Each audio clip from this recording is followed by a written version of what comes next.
अस्सलामुअलैकुम नाज़रीन, मैं हूं मरीम खान और आप देख रहे हैं पाक न्यूज टीवी।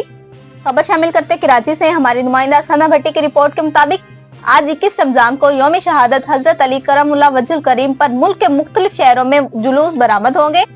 कराची में मरकजी जुलूस दोपहर 1 बजे निश्तर पार से बरामद होगा, जो कि खारादार में इमाम बारगाह हुसैनिया ईरानिया पर खत्म होगा। जुलूस की गुजरगाह पर आने वाली गलियों और सड़कों को कंटेनर लगाकर बंद कर दिया गया है। कमिश्नर कराची की जानिब से यौम अली के मौके पर शहर में दफा 144 के तहत मोटरसाइकिल की डबल सवारी पर पाबंदी आयद कर दी गई है। दूसरी जानिब क्वेटा शहर में जुलूस की सिक्योरिटी को यकीनी बनाने के लिए मोबाइल फोन सर्विस बंद कर दी गई है। अब तक के लिए इतना ही। मजीद खबरों के लिए देखते रहे पाक न्यूज टीवी।